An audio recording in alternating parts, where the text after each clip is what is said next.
नमस्कार दोस्तों, मैं हूं रंजीत और आप देख रहे हैं मुझे यूट्यूब पर और फेसबुक पर। अगर आप हमें यूट्यूब पर देख रहे हैं तो हमें सब्सक्राइब करें और फेसबुक पे पेज पे देख रहे हैं तो हमें लाइक करें और फॉलो करें। देश के राजा का काम यह नहीं है कि वह देश में मंदिर बनाए और मस्जिद बनाए, इस बात पे जोर दे, बल्कि देश के राजा का काम यह है कि वो अपने देश को ही मंदिर और मस्जिद बनाए। क्योंकि आज मैं जो बात कर रहा हूँ वो बात ही कुछ मंदिर और मस्जिद जैसे शब्दों से जुड़ी हुई है। आपको राम मंदिर का जमीन घोटाला तो याद ही होगा। जी हाँ, यही कुछ 2-3 महीने पहले की बात है, जिस सरकार की विपक्षी पार्टी ने राम मंदिर के जमीन घोटाले में सरकार की विपक्षी पार्टी ने जिस तरह से आरोप लगाए थे, उस समय अनेक टीवी चैनलों पे डिबेट किया जा रहा था कि अयोध्या की ज़मीन की कीमत बढ़ गई है, अयोध्या की ज़मीन की कीमत इस तरह से हो गई है, ये हो गई है, वो हो गई है। लेकिन आज विपक्षी पार्टी ने सबूत के साथ ऐसा तंज कसा सरकार पे कि सरकार की बोलती बंद है।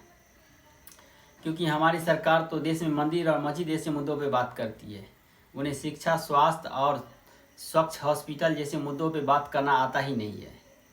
क्योंकि जिस सरकार की मंशा ही यही हो, वह मंदिर के चढ़ावे पे जिनका नज़र हो, मंदिर के खजानों पे जिनका नज़र हो, मंदिर जैसे ज़मीन घोटालों पे जिनका नज़र हो, वह देश का भला क्या विकास कर सकते हैं, देश की शिक्षा का क्या स्तर रह सकता है और देश के हॉस्पिटल की व्यवस्था का क्या स्तर रह सकता है, यह आप और मैं बखूबी जानते हैं।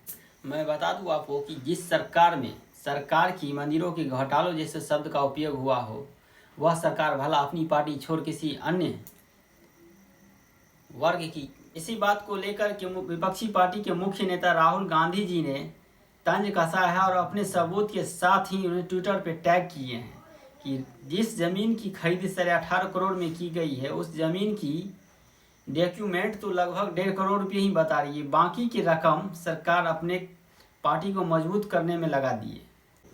वो शख्स जो खुद की पार्टी को मजबूत करना चाहती हो, खुद की शख्सियत को मजबूत करना चाहते हो और खुद की पोजीशन को एक बड़ा स्तर देना चाहते हो, वो भला देश और दुनिया की क्या फितरत करेगी, क्या देख रेख करेगी।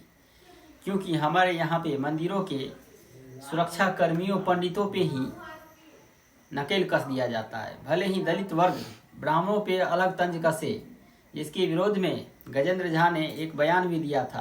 हालांकि यह बयान आपत्तिजनक जरूर था, लेकिन क्योंकि मंदिरों के संरक्षणकर्ता के खिलाफ ही दलित वर्ग के बोलने पे सरकार चुप है। क्योंकि यहाँ मंदिर मस्जिद जैसे बात है, वही ब्राह्मण वर्ग अगर पलट करके जवाब दे दे तो सरकार उनकी कुर्सी तक छीन लेते हैं, चाहे वो कार्यकर्ता ही क्यों ना हो। जी हाँ, मैं बात कर रहा हूँ गजेंद्र झा की, जिन्होंने दलित वर्ग के नेता जीतन राम मांझी के खिलाफ एक विवादित टिप्पणी दे दी। दोस्तों, आज़ादी से पहले ब्रिटिश सरकार, ब्रिटिश कानून और फिरंगियों द्वारा एक नियम अपनाया गया था कि भारत में फूट डालो और राज करो। वही नीति अभी भी चल रही है हमारी इस सरकार में, क्योंकि वह अलग अलग वर्ग के लोगों में फूट डाल करके राज करना चाहते हैं, मंदिरों मस्जिदों जैसे मुद्दों पे भटकाना चाहते हैं और लोग भटक भी रहे हैं। देश के एक राजा का काम यह नहीं है कि वह देश में मंदिर और मस्जिद जैसे मुद्दों पे बात करे, मंदिर और मस्जिद बनाए, बल्कि एक देश के सफल राजा का काम यह है कि वह अपने देश को ही मंदिर और मस्जिद बनाए। तो चलते हैं दोस्तों, आज के लिए इतना ही। तब तक के लिए राम राम, दुआ सलाम, जय हिंद। अगर आप हमें यूट्यूब पे देख रहे हैं तो सब्सक्राइब करें, फेसबुक पे देख रहे हैं तो लाइक करें और फॉलो करें, अपने दोस्तों के साथ शेयर जरूर करें।